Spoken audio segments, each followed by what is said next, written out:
या शहापूर तालुक्यातील आणि हे लेणाड गाव, लेणाड बुद्रुक बाजारपाडा म्हटलं जात आहे ना. या लेणाड गावातील हे विषय परिवार आणि या विषय परिवाराच्या आजी अर्थात मातोश्री कैलासवासी शांताबाई बाबू विषय आईसाहेबांना रविवार दिनांक 7/12/2025 रोजी देवाज्ञा झाली. त्यांचं वृद्धापकाळाने निधन झालं आणि त्यांच्या उत्तर कार्यांच्या निमित्तानं आपण या ठिकाणी ही प्रवचन सेवा आयोजित केलेली आहे. आईसाहेबांच्या पश्चात आईसाहेबांची मुलं असतील आमचे महादेव काका, सदानंद काका, शांताराम काका, लताबाई आत्या असतील, आशाबाई आत्या असतील आणि वनिताबाई आत्या असतील. त्याचप्रमाणे हा संपूर्ण विषय परिवार आईसाहेबांची नातवंड पतवंड संपूर्ण हा विषय परिवार आणि या विषय परिवारामध्ये कार्य करत असताना आईसाहेबांनी अतिशय चांगल्या प्रकारे कार्य केलं. खर तर या मुलांचं पितृक्षेत्र 18 फेब्रुवारी 1993 साली हरपलं गेलं. बाबांनी निरोप घेतला तुमचा आमचा 18 फेब्रुवारी 1993 आजोबांचं जाणं झालं, अर्थात बाबांचं जाणं झालं आणि खऱ्या अर्थानं त्यानंतर गेली अनेक वर्षे आजीने या ठिकाणी आपल्या मुलांवर, आपल्या नातवंडांवर आणि विशेष म्हणजे आपल्या पतवंडांवर संस्कार करण्याचं कार्य केलं. या विषय परिवारामध्ये एक मागच्या 2 महिन्यांपूर्वी एक अतिशय दुःखद घटना घडली. ती म्हणजेच आमच्या काकी कैलासवासी निशा शांताराम विषय काकींचं 12 ऑक्टोबर 2025 रोजी अपघाती निधन झालं, दुःखद निधन झालं आणि या विषय परिवारावर एक मोठं दुःखाचं सावट पसरलं गेलं. पूर्वीची माणसं खूप मायाळू, एक वेगळ्या हृदयाची, वेगळ्या अंतःकरणाची, बरं का. फरक जर जाणवायचा असेल, पूर्वी जर एखादं बाळ पडता पडता चालता चालता जर पडलं ना तर त्या बाळ कमी ओरडायचं, आई जास्त ओरडायचे.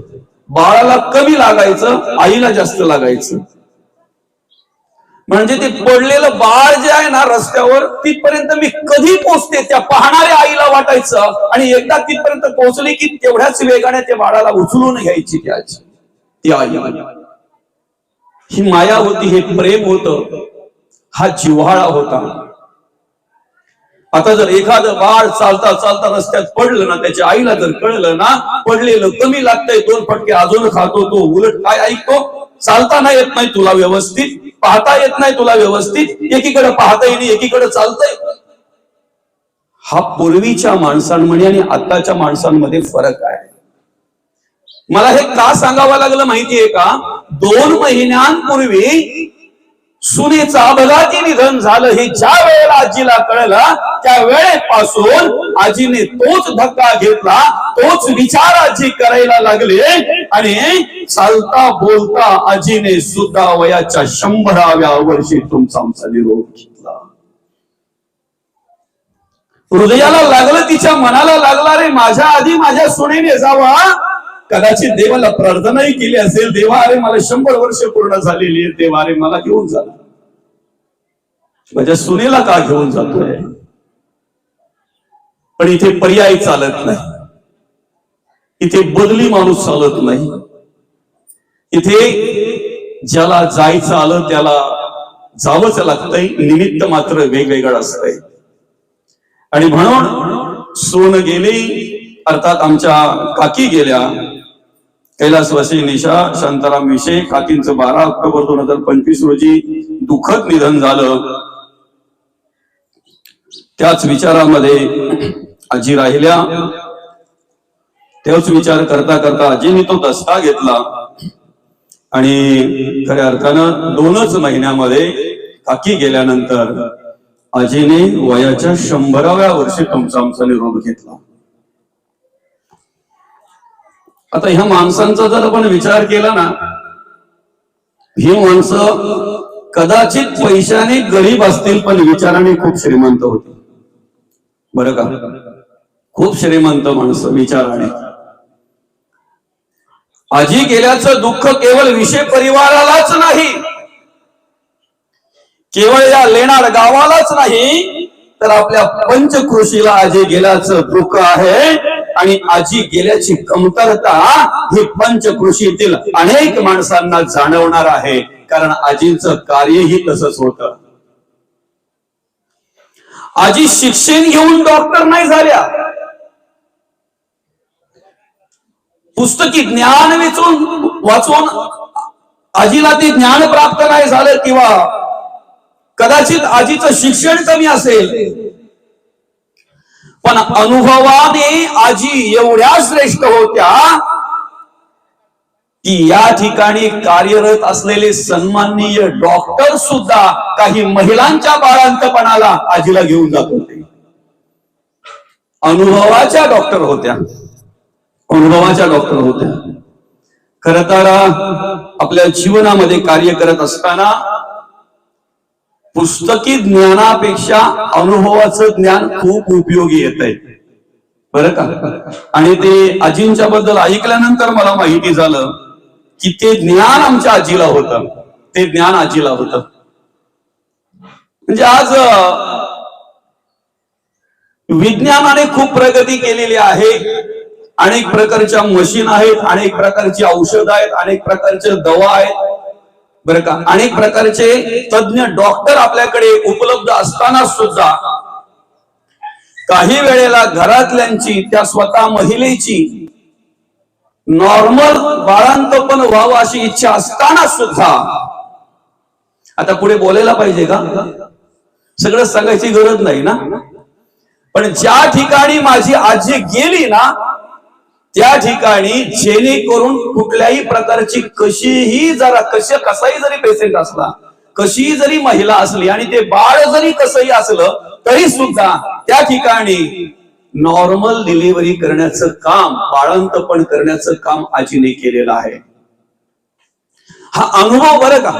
म्हणजे ती नाळ जरी गळ्यामध्ये गुंतलेली असेल किंवा ते बाळ जरी उलट आलं असेल तरी सुद्धा त्याला ते फिरवणं, ती नाळ काढणं, त्यानंतर त्या महिलेला जेणेकरून कमी वेदना होऊन, कमी त्रास होऊन ती बाळंतपण कशा प्रकारे होईल अशा प्रकारचं कार्य, आपल्या भाषेत सांगायचं म्हणजे सुईणीचं अतिशय चांगल्या प्रकारे काम आजीने केवळ या लेणार गावातच नाही तर पंचकृषीमध्ये केलं. आणि विशेष म्हणजे मी का सुरुवातीला म्हणालो माहितीये का, की ही माणसं कदाचित पैशाने गरीब असतील पण विचाराने श्रीमंत का, आदिवासी महिलांचं बाळंतपण करायचं सुद्धा काम माझ्या आजीने केलेलं आहे. एवढ्या आड्या पाड्यामध्ये कुठेही असू द्या, ऐकण्यामध्ये तर असं आलं की सरकारी दवाखाना जो आहे ना शेंद्रूंचा, त्या ठिकाणी सुद्धा ज्या वेळेला डॉक्टरांना काही अडी अडचणी आल्या ना, तर त्या वेळेला आवर्जून आजीला बोलवून घ्यायचे. आणि त्या ठिकाणी बरं का, डॉक्टरांची कमीपणा असं आहे असं नाही, डॉक्टरांचं ज्ञान कमी आहे असं नाही, पण आजीचं अनुभवाचं ज्ञान एवढं होतं की डॉक्टरांना बाजूला करून त्या ठिकाणी आजी ते बाळंतपण जेणेकरून नॉर्मल कसं होईल ना, साध्या पद्धतीने कसं होईल ना, यासाठी आजी प्रयत्न करायची. ही मोठी सेवा आहे बरं का, खूप मोठी सेवा आहे. आईला विचारा मग कळेल. प्रत्येकाच्या, आता प्रत्येक जण आईच्या गर्भातूनच प्रत्येकाचा जन्म झालेला आहे. प्रत्येकाच्या आईने मरणदायी यातना भोगूनच आपल्याला जन्माला घातलेला आहे. मग विचारा त्या वेळच्या यातना, आणि तो जी काही वेळ असेल, अर्धा तासाची 1 तासाची जी काही वेळ असेल ना, ती वेळ म्हणजे आपली आई जाऊन आलेली असते असं म्हणतात बरं का. आणि त्या ठिकाणी अतिशय चांगल्या प्रकारे सेवा करण्याचं काम आपल्या आजीने केलेलं आहे. आणि आता ती सेवा पण कशी, कुठल्याही प्रकारची अपेक्षा न करता, नाही का, निरापेक्षेने बरं का. आणि म्हणून ती कमतरता आपल्या आजीची या ठिकाणी आपल्याला जाणवणार आहे, सर्वांना जाणवणार आहे.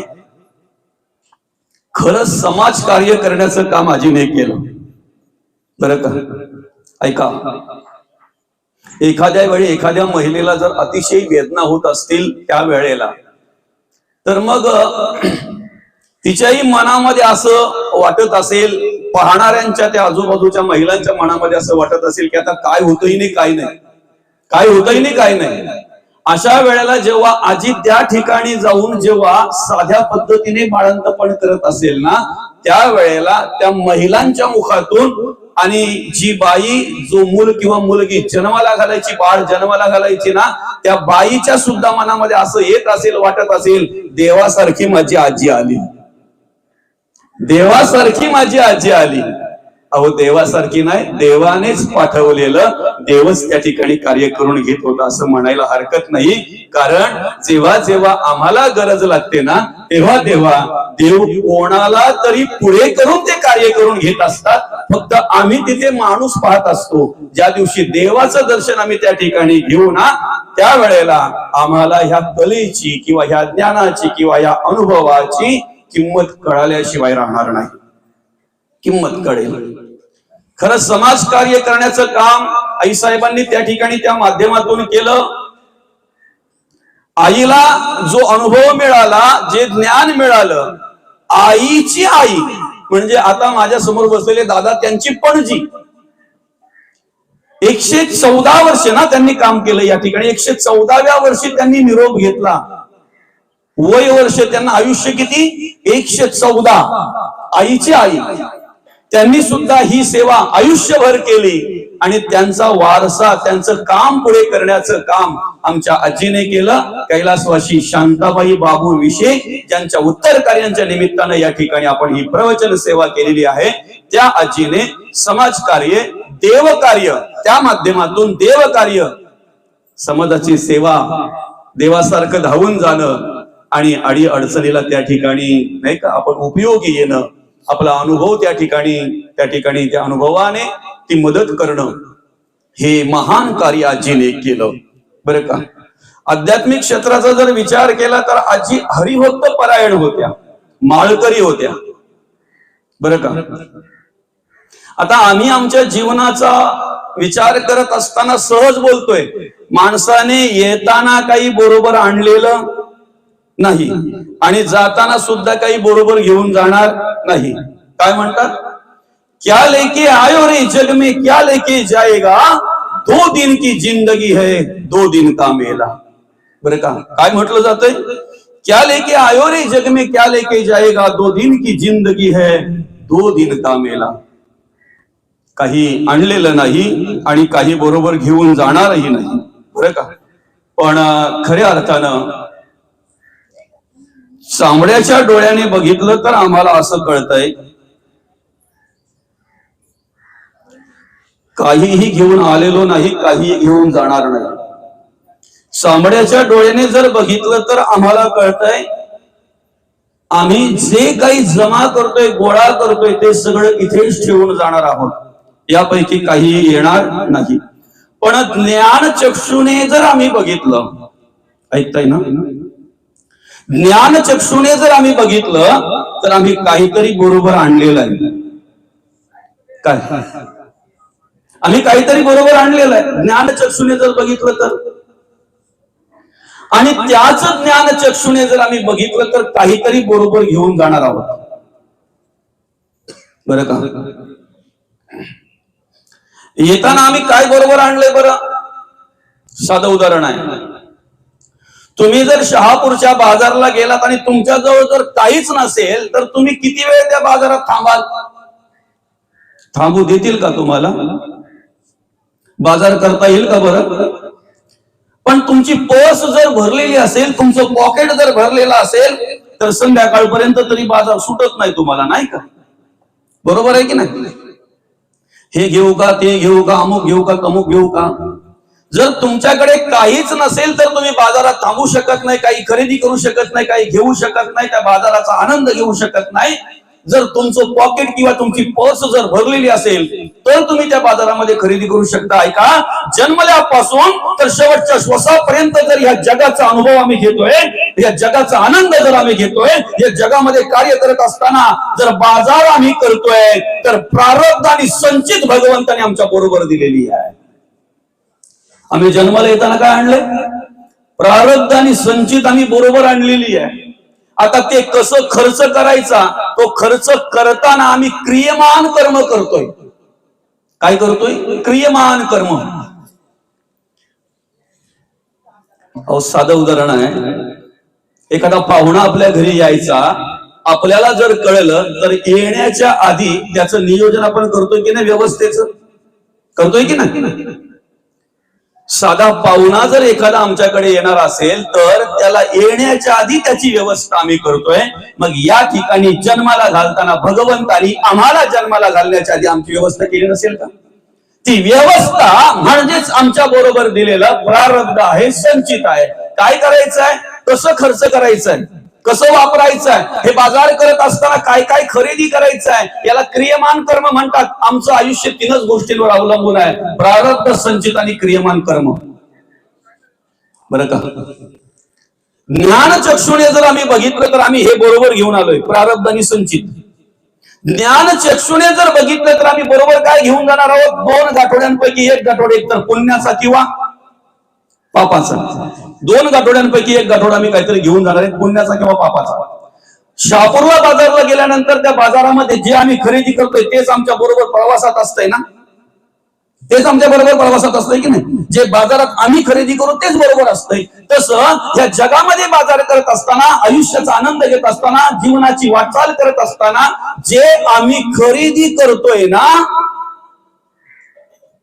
डोळ्याने काय घेतोय, कानाने काय घेतोय, तोंडाने काय घेतोय, सर्वांगाने काय काय खरेदी करतोय ना, मरणोत्तर आमच्या बरोबर प्रवासामध्ये त्या 2 गाठोड्यांपैकी एक गाठोडा असतो. एक तर पाप गोळा केलं तर पापाचा किंवा पुण्य गोळा केलं तर पुण्याचा.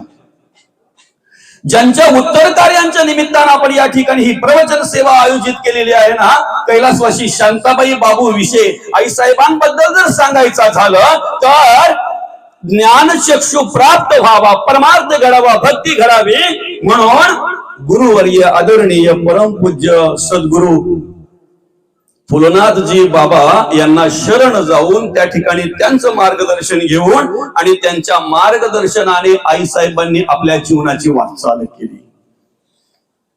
आपल्या आयुष्यामध्ये जे काही कार्य करायचं, आपल्या जीवनामध्ये जे काही कार्य करायचं ते गुरुवर्य परमपूज्य सद्गुरु फुलनाथजी महाराज बाबांच्या मार्गदर्शनाने आईसाहेबांनी कार्य केलं.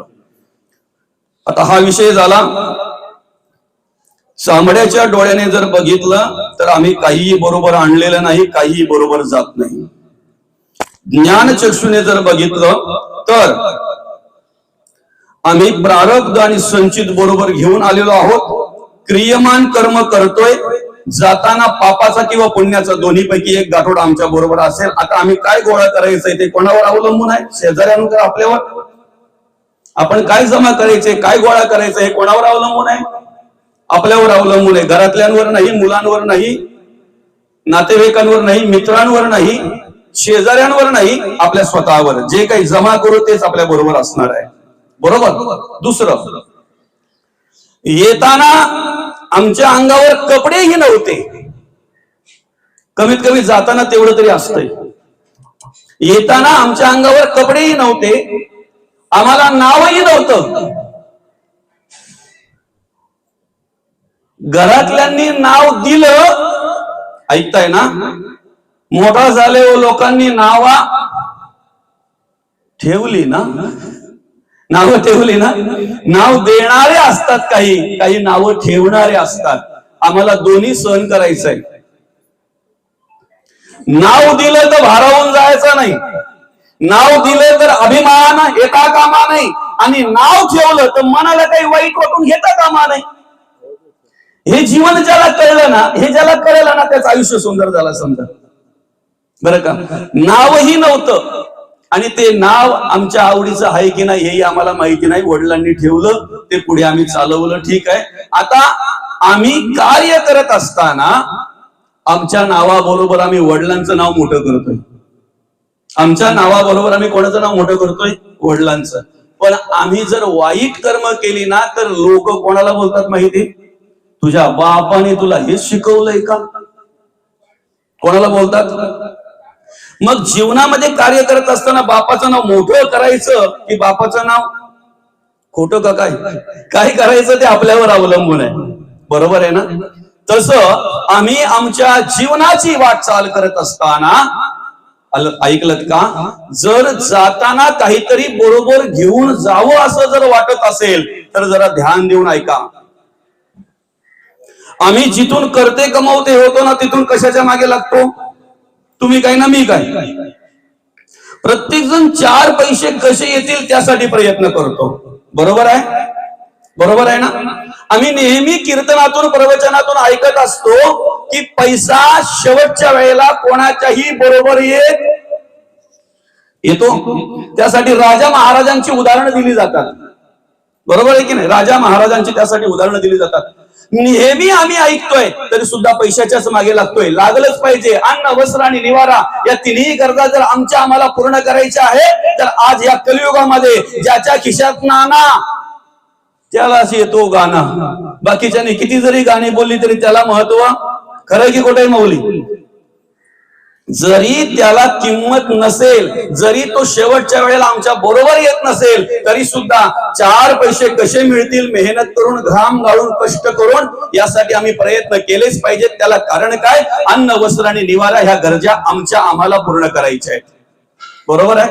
आता महत्वाचा विषय काय माहितीये का? आम्ही कितीही जरी गोळा केले, आम्ही कितीही जरी कमवले तरी शेवटच्या वेळेला त्याला सांगून जमेल का माझ्या वजना एवढी संपत्ती अर्थात पैसे तुला देतो, तू जरा मला सोड ना, दुसरा कोणाला तरी घेऊन जा ना. आमच्या गावात काही कमी आहेत का? बरं का? फरक बघा काय.